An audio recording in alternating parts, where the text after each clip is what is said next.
Alors bonsoir à tous, toutes et à tous.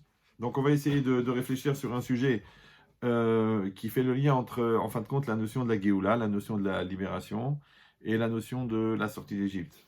Parce qu'il y a une Gemara extraordinaire dans Brachot d'Avdalet Amoudbet qui dit comme ça: Ezeu ben olam haba, qui est celui qui est apte à aller au monde futur. Ze asomer Géoula litfila. C'est celui qui va faire coller la Géoula, donc la délivrance, avec la tfila. De quoi est-ce qu'on parle? Vous savez que dans les brachot du schéma, donc il y a des brachot avant, des brachot après, le matin et le soir. Donc le matin, après le schéma, on dit Emet Veyativ, et le soir, on fait Emet Veyemuna. Et dans ces deux textes, on rappelle plusieurs fois les bontés qu'Hachem nous a fait au moment de la sortie d'Égypte. Et c'est ça ce qu'on appelle la notion de Géoula. Maintenant, quand on termine la bracha de Hashkivenu, de Gorel Israël, tout de suite, on doit commencer la Hamida. Et la Hamida, donc, c'est le service divin que l'on fait de faire la prière devant Hachem, et qui est considéré comme une avoda, parce qu'on dit, on l'apprend du pasuk Olovdo Bechol Levafrem, vous le servirez de tout votre cœur. Et la Gemara dans Ta'anit, elle dit Ezoi avoda shebalev, quelle est la avoda, le service qui se fait avec le cœur. Et on dit c'est Ze atfila. Donc ça veut dire que la tfila, elle correspond à la avoda, au service divin, et les psukim, enfin les allusions que nous disons aux différents miracles de la sortie d'Égypte dans Goël Israël, ça, c'est la Géoula. Donc, quand on dit Somer Géoula les Tfila, c'est-à-dire que dès qu'on termine de dire Baruch Ata Hashem Gal Israël, automatiquement, tout de suite après, il faut faire la Hamida. Donc, dès qu'on termine Emet Veyativ ou Emet Veyemuna, il faut faire tout de suite la Hamida. Et ça s'appelle Somer Géoula, la Tfila, c'est-à-dire qu'on a fait coller la délivrance avec la prière. Maintenant, les Talmidei Rabbeinu Yona, les élèves de Rabbeinu Yona, ils ont posé la question, ils ont dit Yesh le'akshot, vechin mipnei chez Somer Géoula letfila, yesh lo srar kolkar chez Yeben Olam Haba. Il dit est-ce que simplement parce que quelqu'un il a collé, on a dit la Géoula avec la Tfila, c'est-à-dire la fin des brachot du schéma avec la Mida, c'est-à-dire qu'il n'a pas fait de coupure, il n'a pas parlé au milieu, il n'a pas fait autre chose, rien, directement on fait ni un Kaddish ni rien du tout. Tout de suite, on attaque, on fait la Hamida. Alors pour cela, il va avoir droit au monde futur.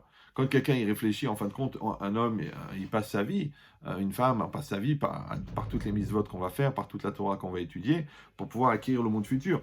Donc comment c'est possible que simplement parce que quelqu'un, il a fait ce inyan là, cette conduite là, cette attitude de toujours faire attention, de ne pas faire de coupure entre Geoula et Tfila, donc la fin de Emet Veyativ, Emet Vemuna et la Hamida, il va avoir le monde futur. Donc les élèves de Rabbeinu Yonah, ils se posent la question.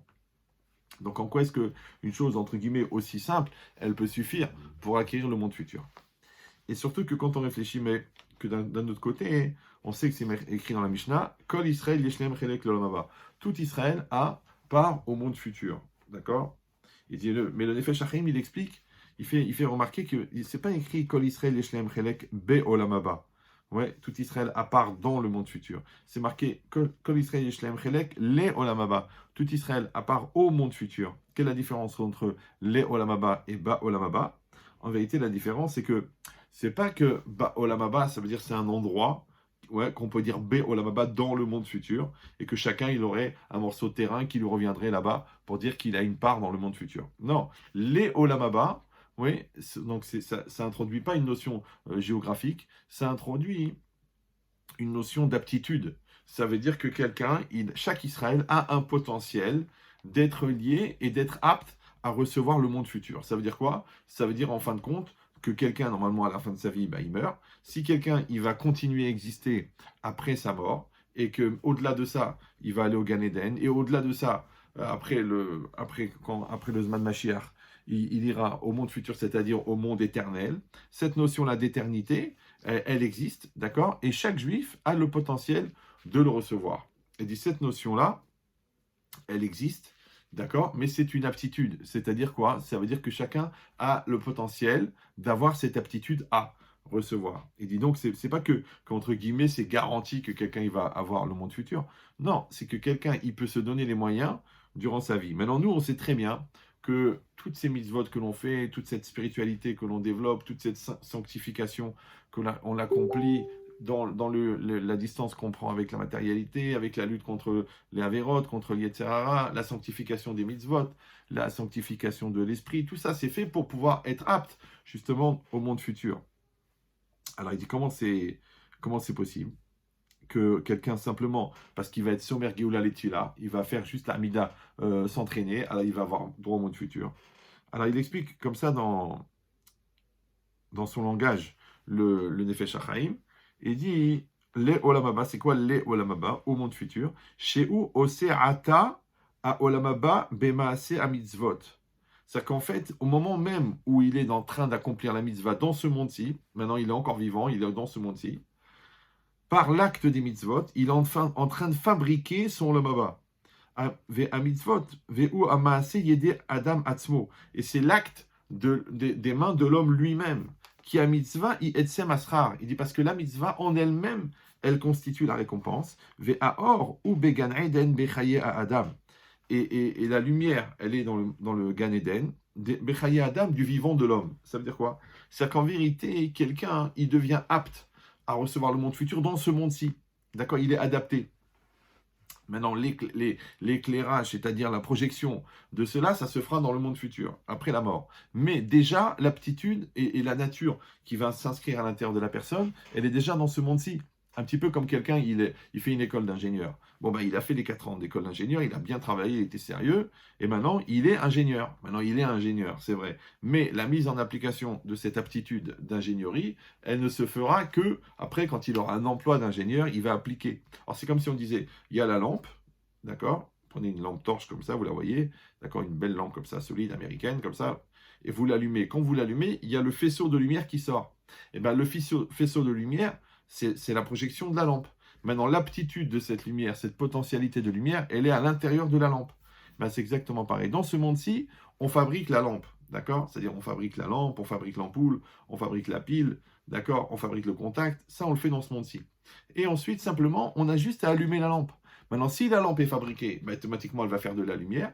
Et de la même manière que la lumière, elle est la projection de la lampe, de la même manière, la lumière, ça sera le monde futur, ouais, qui sera la projection de l'aptitude au monde futur. C'est-à-dire que quelqu'un qui va fabriquer son olamaba, ba olamazé, d'accord? D'ailleurs, on dit de quelqu'un qui il est ben olamaba, c'est-à-dire il est apte au olamaba, au monde futur, ba olamazé dans ce monde-ci.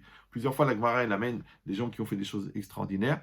Et la Gemara dit, il y a une voix céleste qui est sortie et qui a dit, un tel, Ariou ben olamaba, ça y est, il est apte à voir le monde futur. Mais normalement, le monde futur, encore une fois, c'est après la mort. Mais ici, on dit non. Étant donné que la personne, en vérité, elle développe une aptitude, de la même manière que celui-là, il a fait une aptitude d'être médecin, celui-là, il a fait une aptitude d'être kadosh, d'être saint. Maintenant, cette sainteté, elle verra, entre guillemets, sa réalisation dans le monde futur, bien qu'il y en a déjà un avant-goût ici, dans ce monde-ci, d'accord? Parce que, en fait, c'est que quelqu'un, dans ce monde-ci, il perçoit et il reçoit sa part de monde futur, qui ne sera exprimée dans l'autre monde, mais qu'il a reçu déjà dans ce monde-ci. Et c'est ça tout le travail. Pour ça que c'est marqué les olamaba, c'est-à-dire que c'est une potentialité, une aptitude potentielle qu'on peut atteindre en faisant le travail qui est nécessaire. Mais encore une fois, alors c'est pour ça que le Zohar, il dit un langage comme ça, il dit Olam Abba ou Olam Shekvarba. Parce que Olam Abba, comment on traduit nous?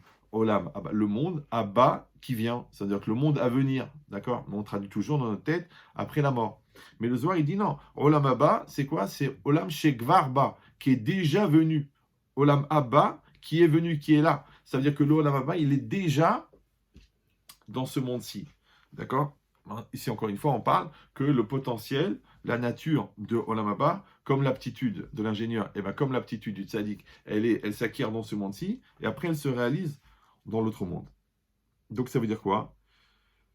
Ça veut dire que c'est pas que tu vas faire des mitzvot, et en échange, on va te donner du Olam Haba. Non, c'est que tu as utilisé les mitzvot pour fabriquer dans ta nature profonde une dimension qui est au-delà du temps et au-delà de la matière.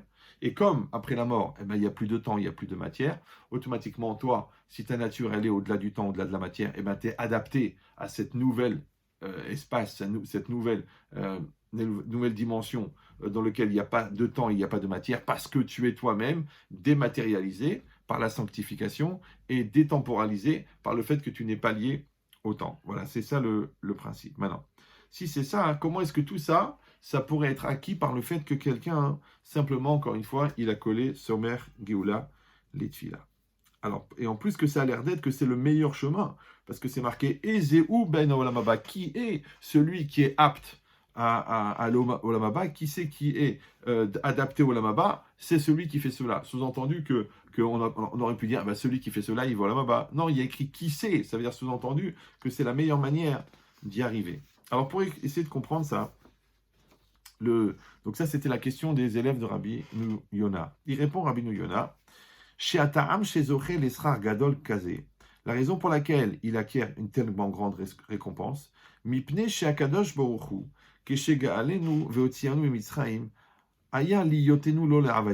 a dit la raison pour laquelle un homme il peut acquérir un tel récompense, c'est parce que en fait, quand Hachem nous a délivrés et nous a fait sortir d'Égypte, c'était pour que nous soyons ses serviteurs.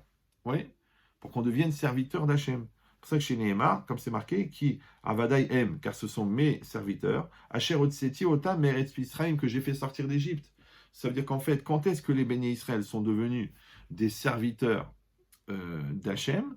Eh ben, en sortant d'Égypte. D'accord? Parce qu'avant, ils étaient des esclaves de Pharaon. Hachem les a sortis d'Égypte. Et à ce moment-là, ils ont accepté de devenir des serviteurs d'Hachem. Donc, ils sont devenus serviteurs d'Hachem par la sortie d'Égypte. Ou Bebirkat, Gaal Israël, il continue le Rabbi Yona, quand dans la bracha de Gaal Israël, qui a délivré Israël, Maskir à Chesed, on mentionne la bonté chez Asa Imenu Aboré, toute la bonté qu'Hachem il a fait avec nous, le Créateur. Ve'atfila ya avoda. Et la tfila, donc la prière, i avoda, c'est une avoda kedamrinan, comme c'est marqué, va'avadetem et Hachem elokechem. Ouais, vous servirez l'Éternel, votre Dieu, zo itfila, d'accord? Donc ça veut dire que la notion de avoda, d'accord, de service, normalement qu'on relie au Beth Amikdash, d'accord, parce que c'est la avoda du Beth Amikdash, la avoda des Kohanim dans le Beth Amikdash, mais c'est aussi la notion de la prière. D'accord? D'ailleurs, on dit aujourd'hui que quand on n'a plus le Beth Amikdash et le Misbéach pour faire les korbanot, c'est nos prières qui remplacent. D'accord? Donc ça veut dire que de la même manière qu'il y a une notion de avoda, de service divin dans le Beth Amikdash, il y a aussi une notion de service divin dans la prière. Alors si c'est comme ça, donc on a au Keshe Maskir Yetziat Mitzrayim ou Mitpalel Miyad, il dit lorsqu'il va mentionner la sortie d'Égypte et il va prier tout de suite, d'accord, puisqu'on a dit, il va dire la Géoula, donc il va dire toutes les bontés qu'Hachem nous a fait de nous sortir d'Égypte, et juste après il fait l'Amida. Mar'é, il montre chez Kemo, chez Arevet, chez Konerabo, de la même manière que le serviteur, que le maître a acquis, Chayav la Sot Mitzvot Rabo, est obligé de faire les commandements de son maître, car ou Makir Atova, lui aussi, il reconnaît le bien, Ve'a Géoula et la délivrance chez Gaal Oto Aboré, que le Créateur l'a délivré. Ve'Sheu Avdo Ve'Oved Oto, et que lui, il est son serviteur et qu'il le sert. D'accord? Donc, qu'est-ce qu'on dit ici? D'un côté, tu reconnais les bontés qu'Hachem t'a fait de te faire sortir d'Égypte, et d'un autre côté, juste après, tu fais la prière. Donc, en faisant cela, ça veut dire que tu montres que tu as accepté de devenir un serviteur d'Hachem, ouais, de faire sa avoda, parce que Hachem t'a fait sortir d'Égypte. Vekevan chez Makir chez Oravdo, et puisqu'il reconnaît qu'il est son serviteur, Mipne chez Gaalo, car il l'a délivré, Veoser et Tsono mitzvotav, et il fait sa volonté et ses commandements. Nimtsa, il se trouve chez Bavurze Zochel Olamaba. C'est pour cela qu'il va acquérir le monde futur. Donc ici, le Rabbeinu Yona, il a donné en fait tout un process, et c'est là-dessus qu'on va réfléchir, le lien qu'il peut y avoir entre le fait de reconnaître le bien qu'Hachem nous a fait sortir d'Égypte, le fait par là même qui entraîne que nous devenons des serviteurs d'Hachem, et juste après, que ça nous donne droit au monde futur. Alors comment il marche un petit peu cette démarche? Alors de comprendre que, en vérité, qu'est-ce que ça veut dire maintenant que les bénis Israël sont devenus des serviteurs? Ouais, si on réfléchit bien, d'accord? Le projet, depuis la création du monde, c'était quoi? C'était que les bénis Israël reçoivent la Torah, d'accord? C'est pour ça que c'est marqué, quand c'est marqué Yom Echad, Yom Sheni, Yom Shlishi, d'accord, dans les 6 jours de la création, c'est marqué Yom Hashishi pour le 6e jour. C'est pas marqué Yom Shishi, le 6e jour, c'est marqué Yom Hashishi, le 6e jour. Et là-bas, hein, les commentaires, ils disent c'est quoi ce Hashishi? C'est en fait, c'est le 6 Sivan. Le 6 Sivan, le jour où la Torah va être donnée. Sous-entendu que depuis la création du monde, en vérité, le but de la création du monde, c'est quoi? C'est que les béné Israël reçoivent la Torah. C'est pour ça qu'on dit que si Chad Shalom, les béné Israël à ce moment-là, ils n'avaient pas reçu la Torah, alors Hachem, il aurait détruit le monde, puisque le but du monde, c'était de recevoir la Torah. Alors ça veut dire quoi de recevoir la Torah? Ça veut dire en tant que serviteur d'Hachem, on reçoit la Torah. Maintenant, pour que les béné Israël reçoivent la Torah en tant que serviteur d'Hachem et surtout en tant que peuple, alors il faut comprendre qu'il y a toute une démarche, parce que si vous avez un peu le recul de regarder un petit peu l'histoire juive, c'est très intéressant, parce qu'au départ, bon, on parle de Noach, et puis après on parle de Avram, Israël et Yaakov, et puis après on parle d'une famille, d'accord, ils sont 70, les enfants de Yaakov, et qui rentrent en Égypte, d'accord, ils rentrent en Égypte à 70. Ils sortent à combien? Ils sortent à 3 millions, d'accord, 3 millions, puisque les 4/5e sont restés en Égypte. Donc il y en a 12 millions qui sont restés en Égypte et il y en a 3 millions qui sont sortis. Et ces 3 millions, ils arrivent dans le désert avec Moshe Rabbeinu et ils reçoivent la Torah. Maintenant, tout le but, encore une fois, de la création, d'accord? Ça veut dire que c'est presque 2000 ans de préparation pour arriver à cela. Parce que vous avez bien compris que toutes les qualités qui ont été développées par Abraham, Yitzhak et Yaakov pour réussir à ce que les béné Israël ils restent en Égypte. Et que malgré qu'ils sont en Égypte, ils gardent leur base, d'accord, pour avoir cette émouna. Et ensuite, toute la perte de émouna qu'ils ont eue à cause de l'esclavage d'Égypte, eh ben, il a fallu 1 an avec les plaies pour que les béné Israël, ils voient tous les miracles, d'accord, et qu'en fait, ça fait une éducation de leur donner cette dimension. C'est-à-dire que déjà, pendant tout cet esclavage, ils sont devenus, ils ont acquis la notion d'esclave, c'est-à-dire d'être un serviteur à 100%. Et ensuite, cette notion de serviteur, ils l'ont juste transmise envers Akadosh Baruch Hu. Alors, moi, j'ai donné une image comme ça. Pour éduquer un homme, ça prend 21 ans, un exemple. Ouais. Mais pour éduquer un peuple, ça prend 210 ans. Ça veut dire quoi? C'est-à-dire que pendant 210 ans, quand les béné Israël, ils étaient à 100% esclaves des Égyptiens, d'accord? Ils ont bien compris que tous les jours, il fallait casser l'esclavage, et c'est compliqué, parce que il y a 210 ans, ça veut dire que c'est des générations entières qui sont nées. Il y a la première génération, ben, elle est née libre, et ensuite, elle est morte esclave. La deuxième, elle est née esclave, elle est morte esclave. La troisième, elle est née esclave, elle est morte esclave. Et la quatrième, ou la cinquième, ou la sixième, eh ben, elle est née esclave, mais elle est sortie libre. Donc ça veut dire quoi? Ça veut dire que on peut dire que intrinsèquement, les béné Israël, ils sont devenus à 100% des esclaves. Ça veut dire que si déjà quelqu'un, je sais pas moi, qui a fait 10 ans de prison, il est complètement compacté, il est complètement formaté, il est complètement conditionné à être un prisonnier, alors maintenant quelqu'un qui a fait 5 ou 6 générations d'esclavage, il comprend à 100% qu'est-ce que ça veut dire d'être un serviteur. Maintenant, si on réfléchit, au-delà, encore une fois, du côté traumatisant et angoissant de l'esclavage, ouais, mais le fait qu'il s'agit comme d'une espèce de chinour, c'est-à-dire d'éducation de la masse, d'accord? C'est comme quelqu'un qui a un corps qui est relâché, qui est lourd et qui est gras, d'accord? Il se met à faire de la musculation parce qu'il veut avoir un beau corps bien musclé, bien fort, il veut avoir un corps tonique. Qu'est-ce qu'il fait? Il commence à faire du sport. Mais le sport, ça fait mal, ça fait des courbatures. Pourquoi ça fait des courbatures? Ben, c'est normal, parce qu'en fait, quand on n'utilise pas ses muscles, on développe des toxines à l'intérieur des muscles. Et quand on recommence à faire de la musculation, eh ben, on va faire sortir les toxines. Maintenant, l'expulsion des toxines fait mal. De la même manière, quand tu deviens intelligent, ça fait mal à la tête, parce que tu te casses la tête. Ben, quand tu fais de la musculation, ça fait mal. D'accord? Quand tu deviens courageux, ça fait mal. Pourquoi ça fait mal? Parce que, en fait, c'est pas le travail qui fait mal. C'est que c'est qu'il faut expulser le négatif qui a été cumulé par le non-travail. D'accord? Comme le fait de ne pas réfléchir. Eh ben, si on s'habitue à ne pas réfléchir, le jour où on est obligé de réfléchir, alors aujourd'hui c'est très à la mode, ça prend la tête, ça saoule, j'ai pas les nerfs. Mais en vérité de quoi? Parce que depuis des années, tu réfléchis pas. Je raconte souvent cette blague que je suis en plein cours et quelqu'un me lève la main et dit « Ah, mais Chetrit, excusez-moi d'arrêter le cours, mais j'ai des lancers dans la tête, je ne sais pas, ça démarre de là, ça va en arrière, et je ne sais pas s'il ne faut pas appeler le SAMU ou quoi. » Je fais « Mais non, c'est rien, ça s'appelle que tu réfléchis. » C'est-à-dire que le fait que tu sentes que ton cerveau fonctionne et que ça te demande un effort, eh ben c'est bien parce que tu es en train d'expulser, en fin de compte, les toxines de la lourdeur. comme les toxines de la paresse ou les toxines, comme le travail sur soi, d'accord, d'enlever de son orgueil ou de son entêtement ou de sa bêtise ou de sa psychorigidité, ça fait mal. Ça fait mal dans les midotes, mais en vérité, c'est quoi? C'est parce que tu es en train d'expulser les toxines de tes mauvaises midotes.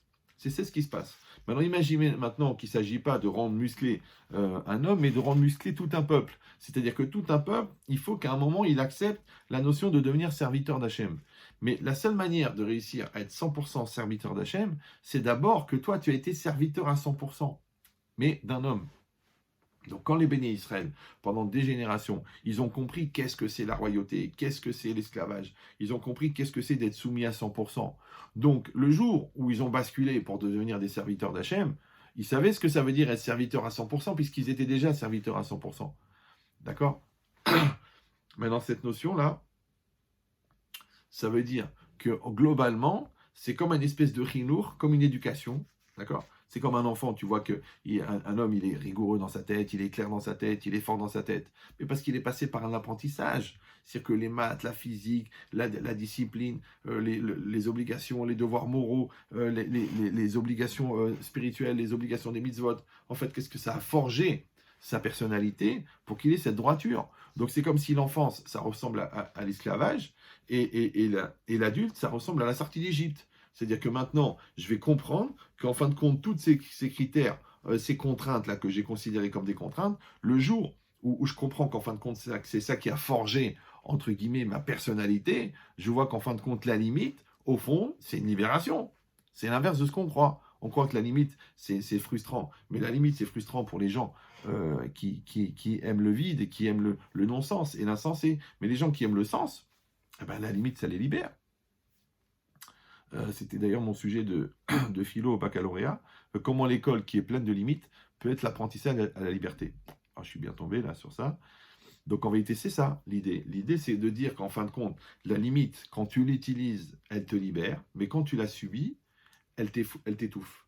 Maintenant, celui qui est raisonnable, qui va selon la raison, et ben la raison, elle est pleine de limites. Pour ça, on dit Adam assur bemuscalo, un homme est enfermé dans son cerveau. Pourquoi? Parce que ton cerveau, il t'oblige à être logique, ton cerveau, il t'oblige à être cohérent, ton cerveau, il t'oblige. Pour ça qu'il y a beaucoup de gens qui font des efforts pour rester brêles et pour rester débiles et pour rester insensés. Ils appellent ça délirer, ils appellent ça dire n'importe quoi. Mais en vérité, pourquoi? Parce qu'en fin de compte, ils sont libres.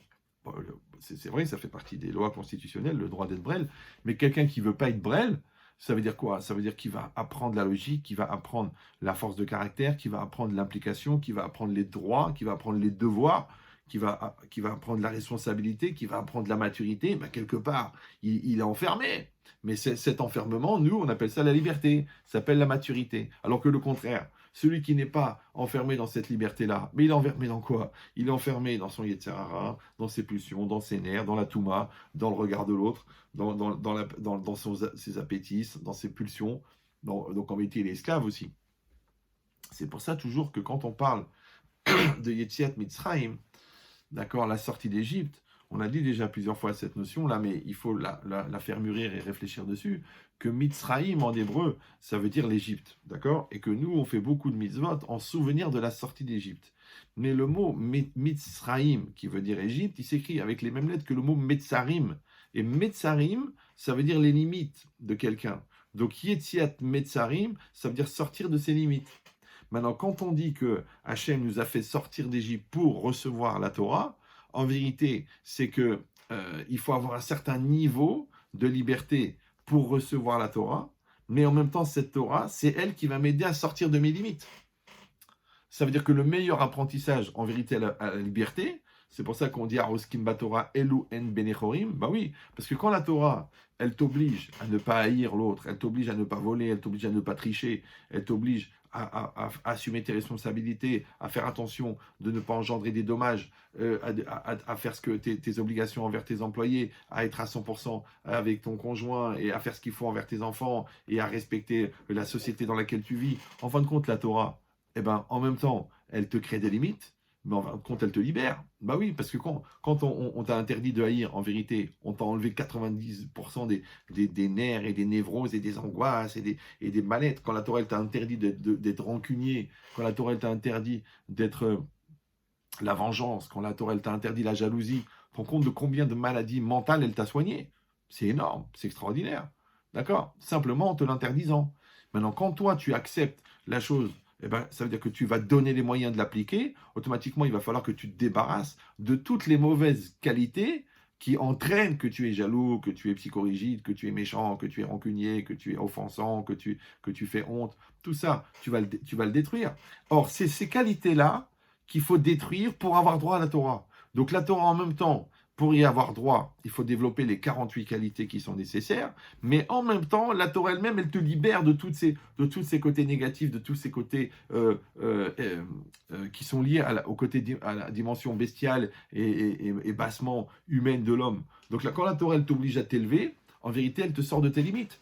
Donc quand on dit qu'un homme, il sort d'Égypte grâce à la Torah, on a compris qu'un homme, il sort de ses limites grâce à la Torah. Ah, tu dis oui, mais c'est d'autres limites, c'est d'autres contraintes. Mais ça s'appelle la maturité, ça s'appelle d'être un adulte. C'est que celui qui n'a pas compris que le code de la route le libère, eh ben, il va mourir dans le prochain sens interdit. Mais il est libre, d'accord? Quand j'étais jeune, j'avais 14-15 ans, j'avais un copain qui était anarchiste. Il m'a dit, oui, je suis anarchiste, ouais, je suis anarchiste. Je lui ai dit, mais ça veut dire quoi? Moi, je savais ce que c'était, mais je lui pose la question comme ça. Je lui dis, mais c'est quoi anarchiste? Il me dit, c'est digne, ni Dieu, ni maître, aucune limite, la liberté 100%. Je dis, ah bon, aucune contrainte? Il m'a dit, aucune contrainte. Je dis, alors si vraiment tu veux être libre à 100% et que tu veux te débarrasser de tes contraintes, il faut que tu arrêtes de respirer. Parce que tu as une contrainte qui est la respiration, et c'est contraignant, parce que tu es obligé de respirer, donc tu devrais t'arrêter de respirer, comme ça tu mourrais en homme libre. Bon, il a réfléchi un peu, il a compris que ça voulait rien dire. D'accord? Ça veut dire que la liberté à 100% dans le sens de aucune limite, aucune contrainte, en vérité, c'est juste l'expression d'un Yetzirah extrêmement développé et ça n'a rien à voir avec la liberté. Donc, vous avez compris qu'en fait, que quand quelqu'un il est capable, c'est pour ça qu'Hachem il a dit j'ai donné le Yetzirah et j'ai donné la Torah en médicament.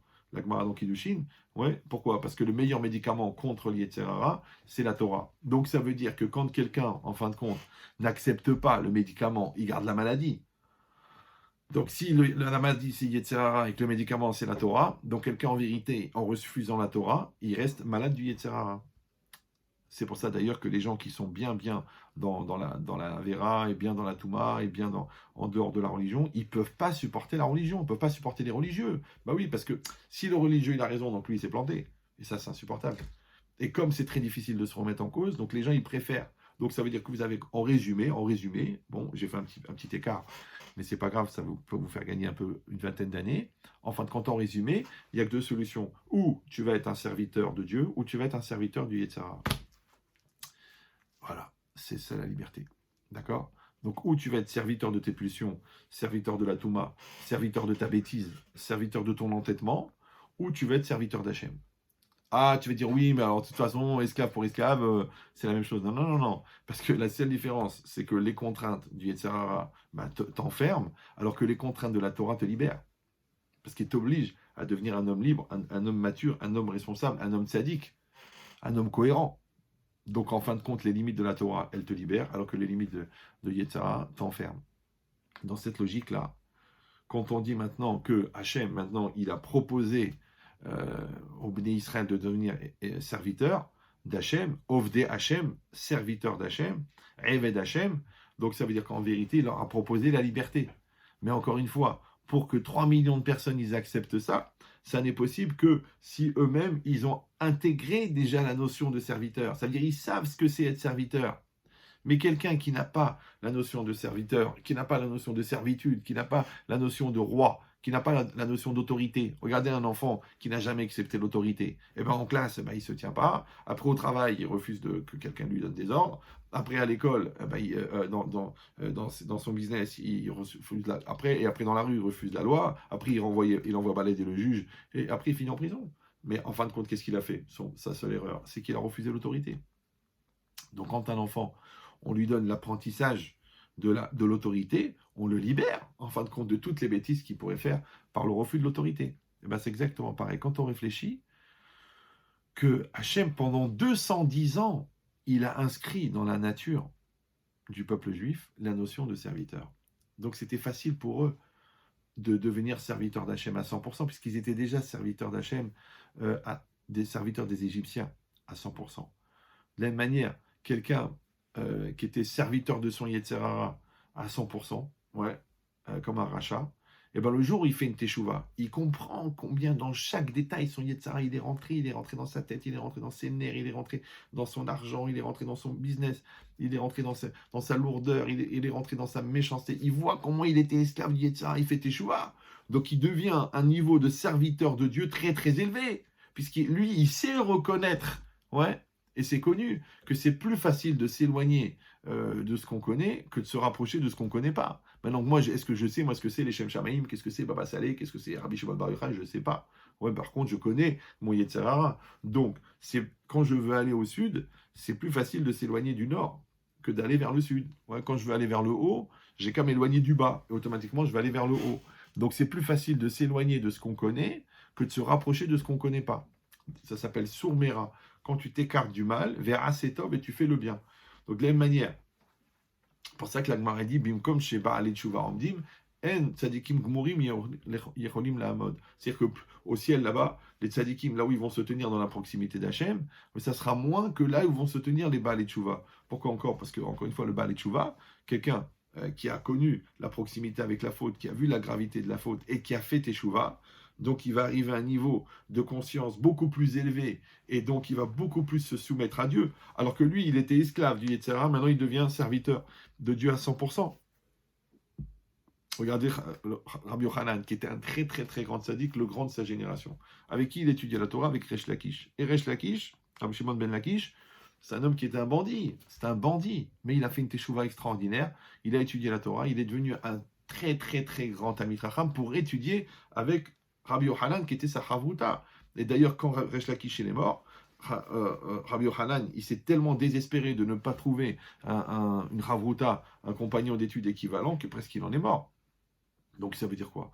Ça veut dire que regarde où est-ce qu'il a pu arriver le Baal Teshuvah. Encore une fois, le Baal Teshuvah, c'est quelqu'un qui était en Égypte, qui était esclave de son Yetzer Hara. Et cette prise de conscience, elle l'a fait qu'elle a amené un niveau extraordinaire de proximité avec Hachem.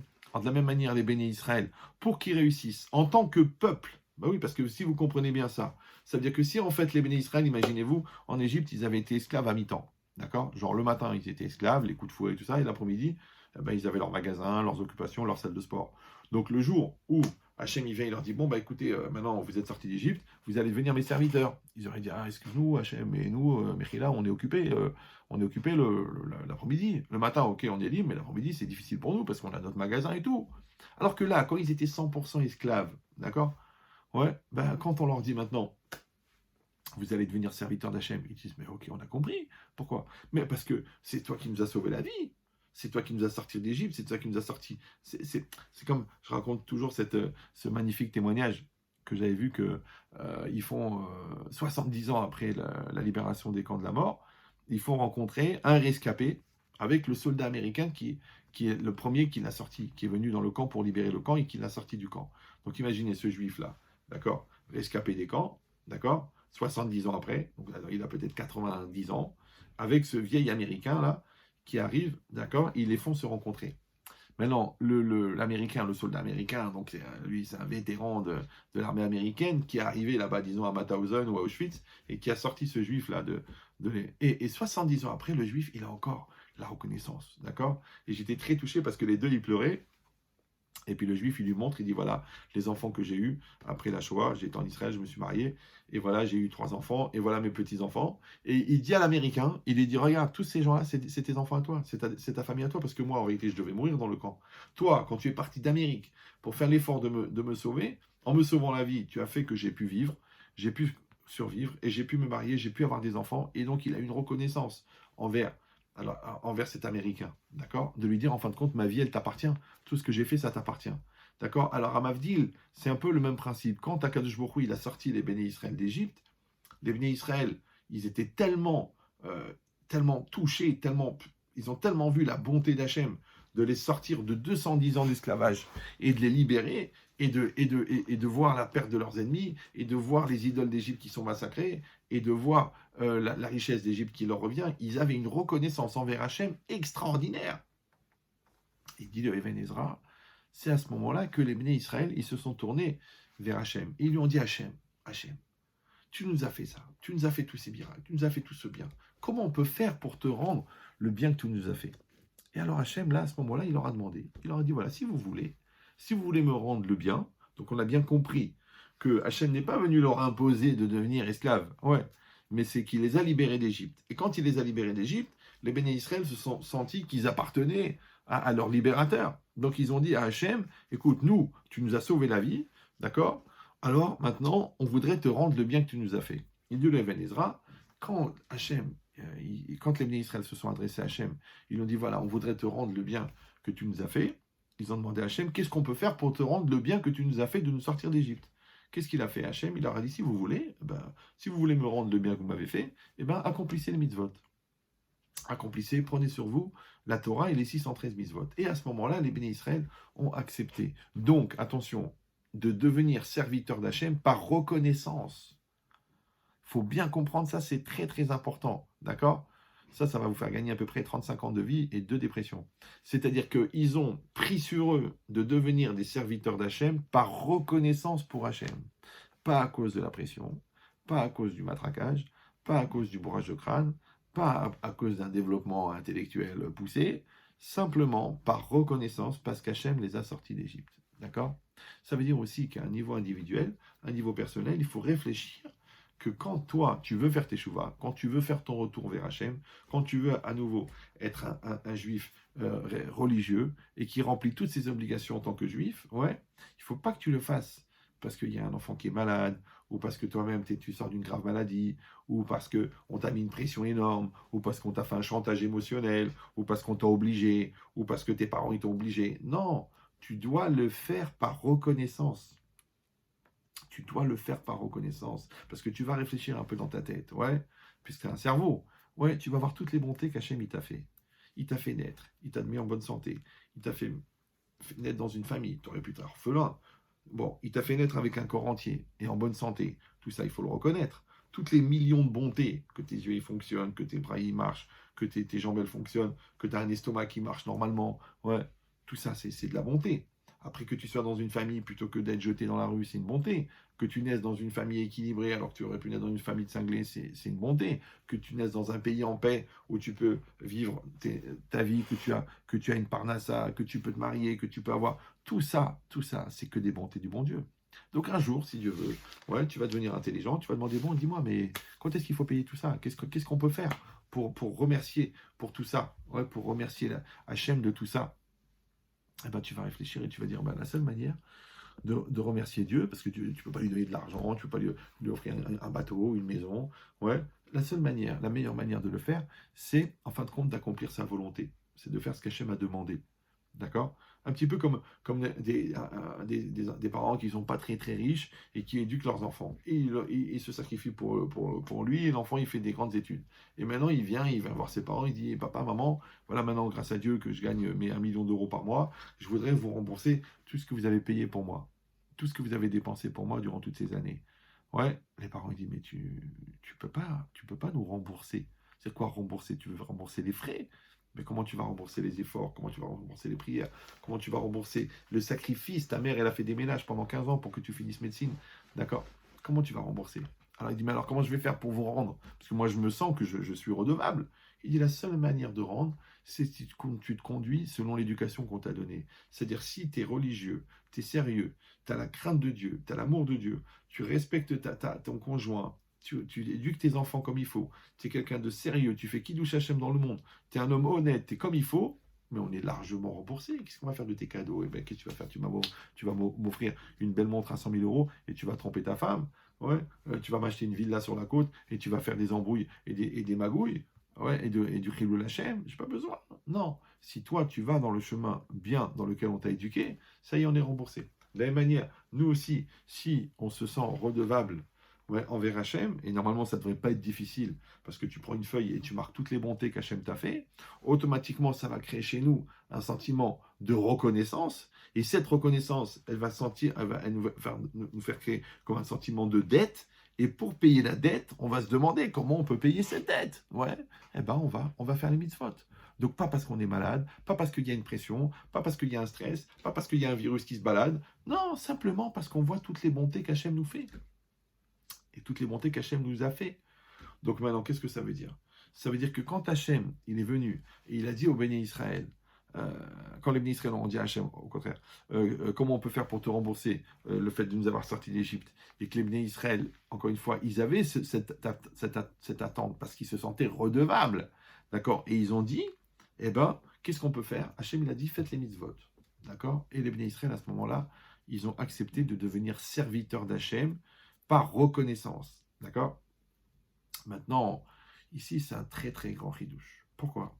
Parce que, vous savez, il y a beaucoup de gens qui vivent mal la religion, dans le sens où c'est des contraintes, c'est des obligations, la cache-route, c'est compliqué, le Shabbat, c'est difficile, la sniout, les vacances cachères, les voyages organisés avec la cache-route, avec le Shabbat, avec la prière, les horaires de la prière, la façon de s'habiller, tout ça, c'est beaucoup de contraintes.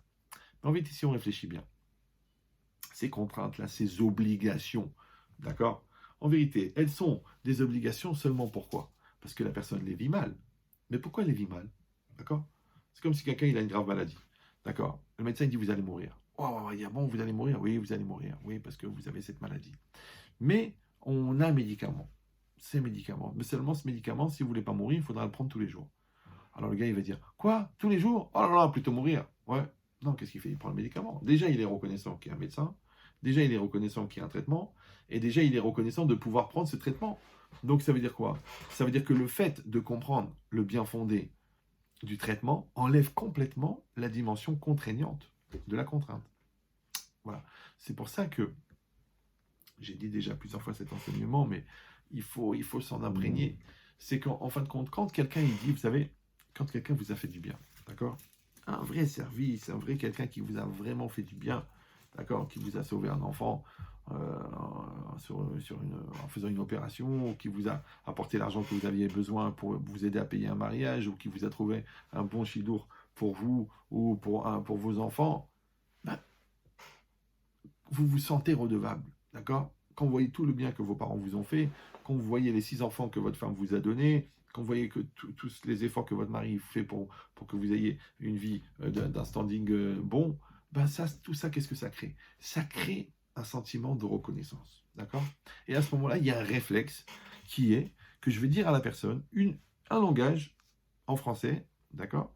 Qui est plus tellement pratiqué, parce qu'on vit un peu dans une génération d'égoïsme et d'égocentrique, mais c'est quoi l'idée? C'est de dire à quelqu'un qui m'a fait du bien, je suis votre obligé. Ouais, tout le monde connaît cette expression, je suis votre obligé. D'accord? Monsieur, vous m'avez sauvé ma fille, je suis votre obligé. Vous m'avez donné un chidour, je suis votre obligé. Vous m'avez appris la Torah, je suis votre obligé. D'accord? Et ce qui est intéressant, c'est que dans cette notion-là, dans cette dimension de je suis votre obligé, il n'y a pas la connotation anxiogène de l'obligation. Donc c'est très très dur pour moi de mesurer le niveau de compréhension que vous avez de la phrase que je viens de dire, parce que je ne vous vois pas. Mais en tout cas, je vous fais confiance que vous êtes des personnes intelligentes et que vous êtes concentrés sur le cours et que vous pouvez comprendre cette notion. Ça veut dire quoi? Ça veut dire que quand moi, je vais me sentir obligé, entre guillemets, parce que quelqu'un m'a fait du bien, ouais, la conscience que j'ai du bien qu'il m'a fait enlève la dimension anxiogène, angoissante et contraignante de la contrainte. Voilà. Ça veut dire que puisque la dimension de contrainte, elle disparaît grâce au niveau de conscience de la reconnaissance, donc plus j'augmente la reconnaissance, plus je baisse le niveau de contrainte. Malheureusement, l'inverse aussi. Ça veut dire que si quelqu'un a du mal, d'accord, avec les contraintes, c'est parce qu'en fin de compte, il manque de reconnaissance.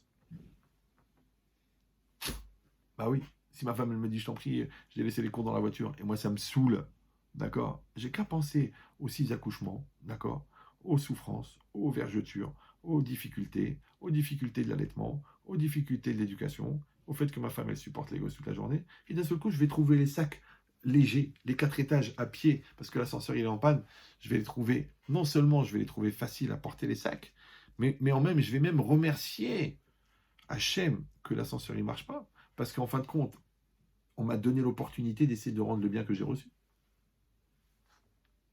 Si ton mari te dit, je t'en prie, fais-moi ce petit plat, je l'aime, d'accord? C'est vrai, c'est la recette de sa mère, d'accord? Mais toi, tu dis, le mari, il part à 7 h du matin, il rentre à 8 h du soir. Toute la journée, les transports, les clients, les prises de tête, les fournisseurs, les impayés, tout ça pourquoi? Pour nous faire du bien, pour nous amener un standing, pour qu'on puisse vivre dans une belle maison et partir en vacances 3 fois par an. Donc, ou alors il va étudier toute la journée la Torah, pour notre mérite à nous, parce que c'est un Kollelman.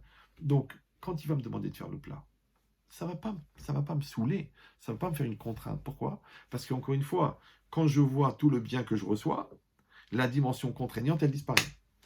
Donc ça veut dire que si la personne, elle n'arrive pas à dépasser la contrainte, si ça la saoule, si ça lui prend la tête, si ça l'énerve, si elle se vexe, c'est qu'en vérité, c'est un manque de reconnaissance. C'est un manque de Hakarat. Mais ici, à Botaï, la Torah, elle nous a donné le secret du bonheur. Bah oui, parce que pourquoi les trois quarts des gens, ils se prennent la tête et ils s'angoissent et ils s'énervent, d'accord, de supporter leur conjoint et de supporter les enfants et de supporter la religion et de supporter le travail et de supporter leur corps et de supporter la vie et de supporter les obligations et de supporter les interdits. Mais qu'est-ce que tu supportes? Tu supportes seulement, ce que tu n'acceptes pas avec amour. C'est facile, ouais.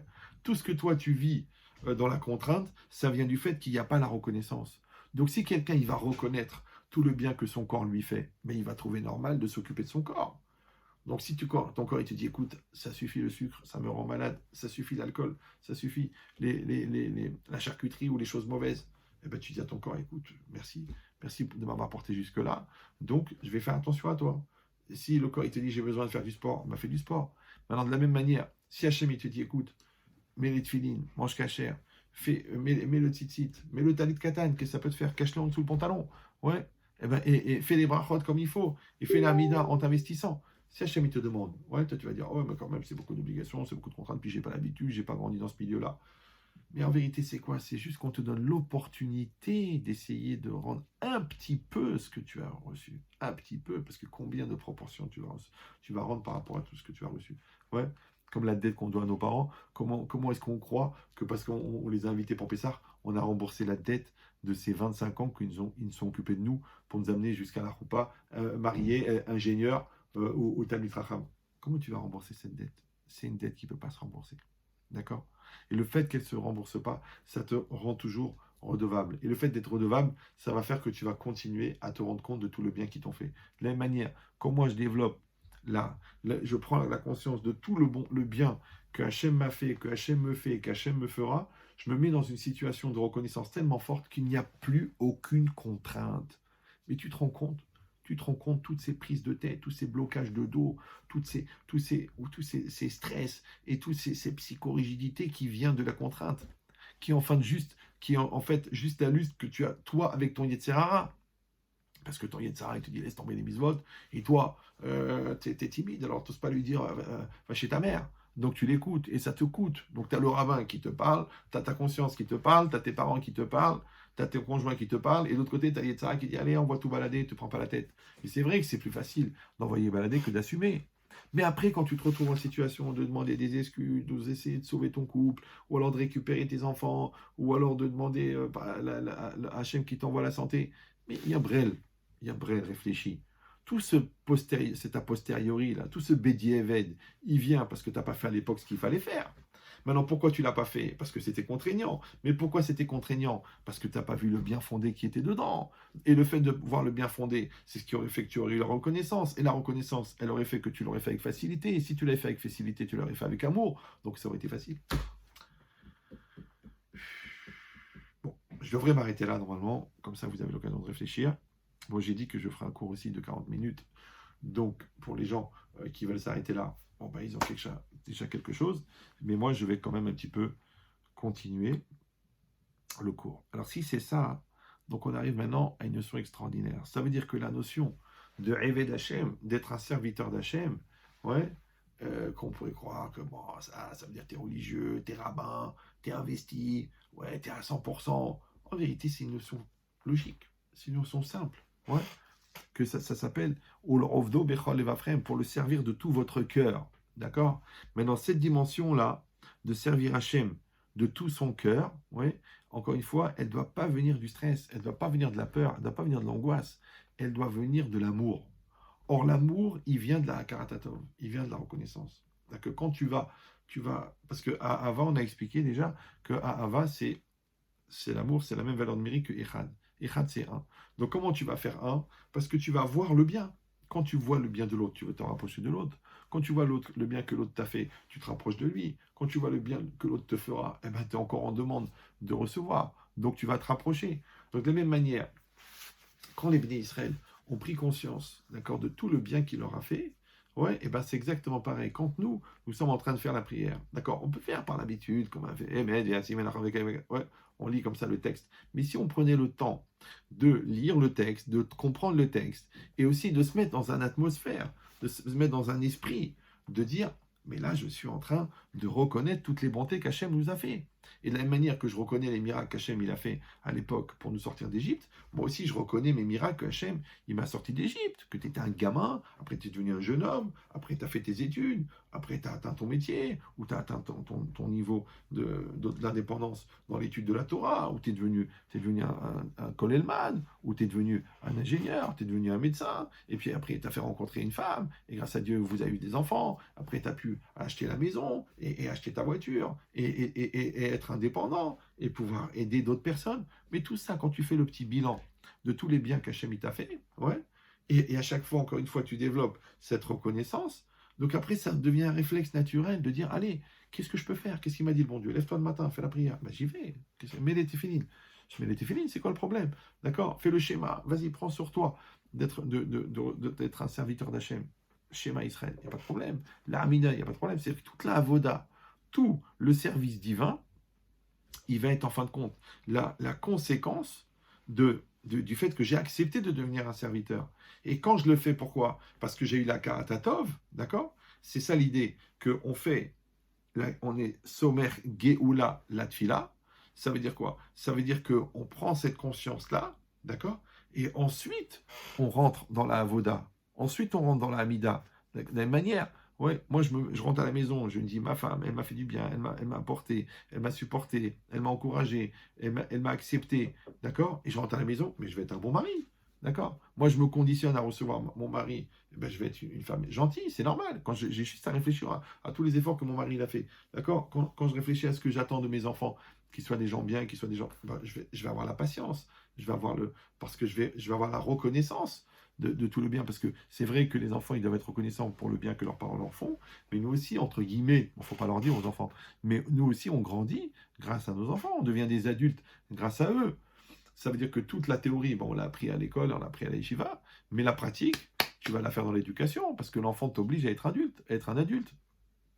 Donc, en fin de compte, nous aussi, on doit avoir de la reconnaissance envers nos enfants. Maintenant, quand j'ai cette reconnaissance, donc moi, je me mets en situation, en fin de compte, d'être un éved, d'être un serviteur, d'accord, de mon conjoint, de mes parents, de mes beaux-parents, de mes amis, et un serviteur d'Hachem, d'accord. Mais encore une fois, quand je le fais dans un esprit d'amour et de reconnaissance, d'accord, et bien ce lien, encore une fois, ce niveau de dépassement et de l'altruisme et de générosité que j'ai développé par le fait que j'ai accepté le bien qu'Hachem m'a fait, c'est-à-dire j'ai reconnu le bien qu'Hachem m'a fait, et ça m'a mis en situation de devenir un serviteur d'Hachem, ouais, c'est ça qui m'emmène au Lamaba.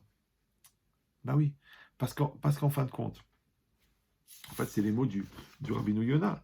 Il dit Vekevan chez Makir, chez Avdo. Et puisqu'il reconnaît qu'il est son serviteur, chez Gaalo, ouais, parce qu'il l'a libéré, Veose Retsono Mitzvotav, et il fait sa volonté et ses commandements, Nimtsa, il se trouve chez Ba'avour Zé, que à cause de cela, Zoché Lechayolamaba, il va avoir le mérite du monde futur. Bah oui, parce que c'est quoi le monde futur, en fin de compte? Le monde futur, c'est de pouvoir profiter de Ziva Shechina, c'est-à-dire de la lumière de la présence divine. D'accord? Maintenant, pourquoi est-ce que je vais avoir droit à une chose qui ne m'intéresse pas? Pourquoi je vais avoir droit à quelque chose auquel j'ai pas travaillé pour l'obtenir? D'accord? C'est que le plaisir, par exemple, d'être un ingénieur, c'est pour celui qui a travaillé l'examen, celui qui a triché. Il n'a pas le kiff d'être ingénieur. Ouais. Celui qui s'est efforcé pour connaître bien la Torah, il a un plaisir de connaître la Torah parce qu'il a fait des efforts pour l'avoir. Mais celui qui n'a pas fait d'effort, il a juste pris le titre comme ça, maintenant il est devenu rabbin, comme ça, parce qu'il a une barbe et un chapeau, il n'a pas le plaisir, la satisfaction et la fierté, la dignité qui va avec parce qu'il n'a pas fait les efforts pour atteindre ce niveau-là. Donc ça veut dire quoi? Ça veut dire que si moi, je comprends que ce que les autres appellent les contraintes, nous, on appelle ça l'opportunité d'atteindre le niveau de la satisfaction d'être. Donc, du coup, ça devient une fierté de pouvoir servir Hachem. Ouais, ça devient, ça devient une grandeur d'être un serviteur d'Hachem. D'ailleurs, la preuve, c'est que soi-disant religieux, pas religieux, plus religieux, moins religieux, mais quand la personne elle a un problème, qu'est-ce qu'elle va faire? Elle va demander une bracha, mais à qui elle va demander? À un serviteur d'Hachem. Pourquoi tu vas chez un tzaddik? Pourquoi tu vas chez le rabbi? Pourquoi tu vas chez Baba Salé? Pourquoi même sur la tombe? Ouais, alors qu'il est mort, pourquoi tu vas là-bas? Parce que tu sais que c'était quelqu'un qui était proche d'Hachem. Ouais, mais va chez le doyen de la fac. Tu vas à Jussieu, tu dis voilà, je voudrais voir le doyen. Tu vas à la fac de médecine, tu dis je voudrais voir le doyen. Tu vas aller voir un grand professeur, il dit ah, vous êtes un grand sage, vous êtes un homme bien, faites-moi une bénédiction, priez pour que mon enfant il sorte de la maladie, je vous en prie, que ma femme elle soit sauvée de la leucémie. Pourquoi tu ne demandes pas une bracha à un homme bien? Non, pourquoi tu vas chez un tzaddik? Parce que tu sais que le tzaddik, il est proche d'Akadosh Baruch Hu. Alors pourquoi il est proche? Parce qu'il a pris sur lui d'être un serviteur d'Hachem. Il y a cette notion-là. D'accord? C'est ça, Somer Geoula Letfila. Donc ça veut dire que nous-mêmes, chacun d'entre nous, il doit réfléchir. Combien et à quel point? Ouais, et ça c'est facile, hein? C'est un petit exercice très simple. Vous prenez une feuille, d'accord? Et vous regardez, vous marquez tout ce que votre conjoint il fait pour vous. Tout le bien. Après, vous prenez une feuille, vous marquez tout le bien que vos parents ils ont fait pour vous, ils font pour vous. Après, vous marquez tout le bien que vos enfants font pour vous. Et après, vous marquez tout le bien qu'Hachem fait pour vous. Et quand vous prenez cette liste-là, d'accord? Parce que c'est pas la même chose de le penser et de l'écrire. Parce que quand vous le pensez, vous dites, oui, ok, elle m'a fait du bien, mais moi aussi je fais ça. Ouais, c'est ça, c'est un très très grand malheur. Ça, c'est que quand on parle de l'autre, automatiquement tu te sens obligé de parler de toi. Mais oublie-toi un petit peu, ferme-la un peu, ouais. Prends le temps de dire merci, mais pas en comparaison avec les efforts que tu fournis. Juste de dire merci, c'est tout. Pas et moi, ouais. Et tu prends cette feuille et tu marques tout ce qu'Hachem fait pour toi.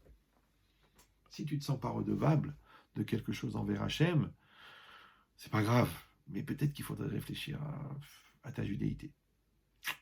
Peut-être ça vaut la peine. D'accord? Ah bah oui.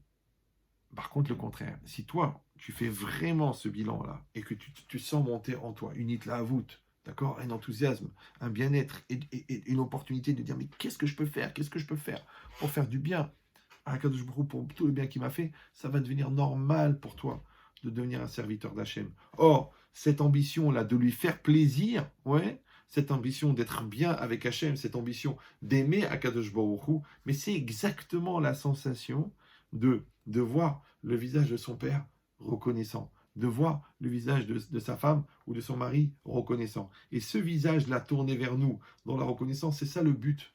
Même en psychologie, il dit c'est quoi le but d'un homme? Toute sa vie, c'est d'être reconnu par son père. Mais le père physique dans ce monde-ci, il n'est que la représentativité du père spirituel dans l'autre monde, Avinu Sheba Shamayim. Donc en vérité, c'est quoi le but d'un homme? C'est qu'il arrive là-haut à 120 ans, et le bon Dieu, il lui dit bravo, Kol HaKavod. Donc il a la reconnaissance. Ça s'appelle Issa Pana Velecha Viru Neka. Hachem, il va tourner sa face vers toi, et tu vas trouver grâce à ses yeux. Donc ça veut dire quoi? C'est que le but, c'est d'avoir la reconnaissance d'Hachem. Et ça, cette notion-là de reconnaissance d'Hachem, en vérité, elle est le miroir de ma propre reconnaissance. Parce que moi, j'ai eu de la reconnaissance envers lui. Ça m'a développé mon sens d'être un serviteur. Et comme j'étais un bon serviteur, Hachem lui-même, il m'a montré qu'il reconnaissait, parce qu'il a intervenu dans ma vie, parce qu'il était proche de moi, et parce qu'il me donne le monde futur. Et bien cette dimension-là, miroir entre la reconnaissance de l'homme et la reconnaissance d'Hachem, c'est ça le monde futur. C'est ça le plaisir qu'on aura pour l'éternité, là-haut, à 120 ans. Et c'est ça qu'on aura au moment où Mashiach va venir. Maintenant, pour que nous, on ait ce sentiment de reconnaissance, d'accord, malheureusement, on est tellement égoïste, on est tellement perdu, on est tellement perturbé, d'accord, et qu'on n'arrive pas à se concentrer. Eh ben, c'est un peu comme à l'école. On te donne une école, on te donne des professeurs, on te donne des surveillants, on te donne des cours de maths, des cours de sport, et toi, tu fous rien. Et toi, tu fais le balagan en classe, et toi, tu fais le clown. Alors, qu'est-ce qu'il te dit, le prof? Il dit, bah écoute, tu n'as pas voulu suivre le cours, comme tout le monde, eh ben, tu viens en heure de colle. C'est quoi l'heure de colle? Tu viens, tu es là comme ça, d'accord? Après, tout le monde est parti. Toi, tu reviens à l'école, tu restes à l'école, et tu tapes 2 heures de colle, d'accord? Et tu es là comme ça. Alors, le surveillant, il dit, bah pourquoi tu es là? Bah, j'ai pris 2 heures de colle parce que j'ai rien foutu en maths. Alors, qu'est-ce que tu vas faire? Tu vas faire des maths. D'accord? De la même manière, quand quelqu'un ne fait pas ce qu'il faut, il fait tchouva. C'est comme des heures de colle. Comme quelqu'un n'a pas travaillé sur son couple, et ben maintenant il doit faire une thérapie de couple. Et ben c'est des heures de colle. Comme quelqu'un ne s'est pas occupé de ses enfants avant qu'ils aient 20 ans, maintenant pendant 10 ans, il va être obligé de les éduquer après qu'ils ont dépassé l'adolescence. Pourquoi? En fait, c'est les heures de colle pour le travail que tu n'as pas fait.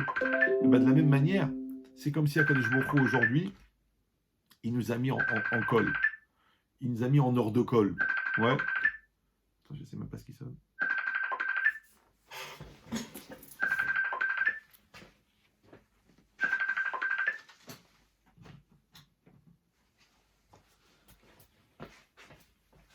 De la même manière, ouais, Akadosh Baruch Hu, il nous a donné le bien, il nous a donné la bonté, il nous a donné la France, il nous a donné la liberté, il nous a donné la cacheroute, il nous a donné des rabbanim, il nous a donné des bâtés midrashot, il nous a donné la liberté, il nous a donné la tolérance, il nous a donné tout.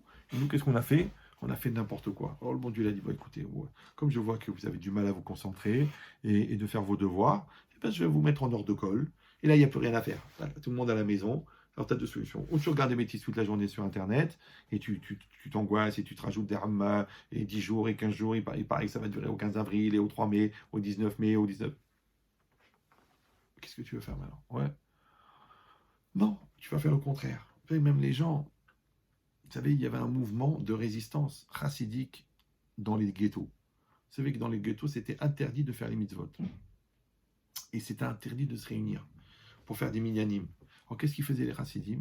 Ils se réunissaient en cachette sous les toits et ils organisaient des yeshivot. C'est-à-dire des centaines comme ça, en cachette. Ils faisaient de la résistance spirituelle. De la même manière, nous, on voit comment aujourd'hui c'est compliqué. D'accord, on peut pas c'est difficile de se réunir pour la prière, c'est se réunir pour le Shabbat. On n'a pas la synagogue, on n'a pas le Sefer Torah. C'est angoissant. Ouais.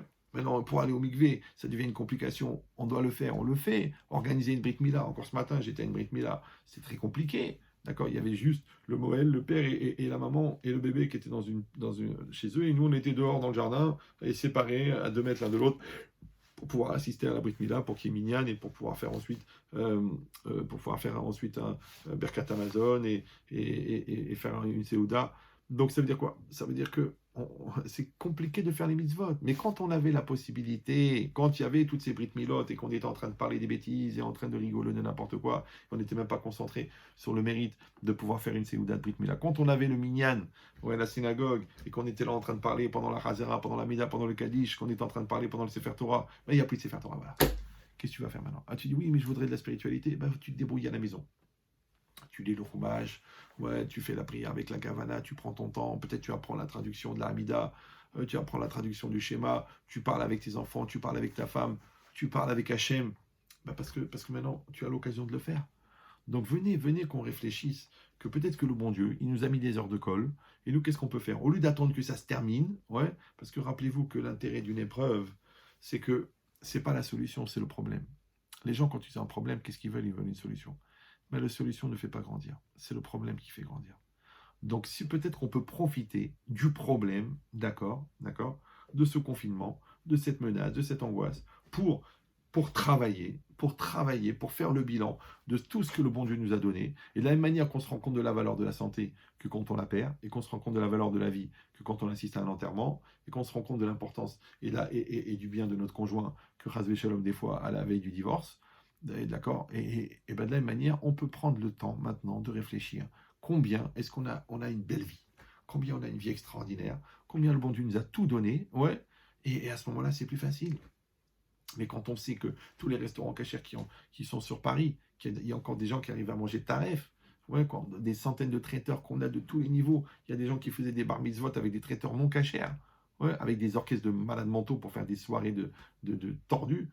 Tout ça pourquoi? Alors qu'on t'a tout donné. Donc, il faut avoir un petit peu la reconnaissance, d'accord? Hachem, il a donné aujourd'hui des possibilités extraordinaires.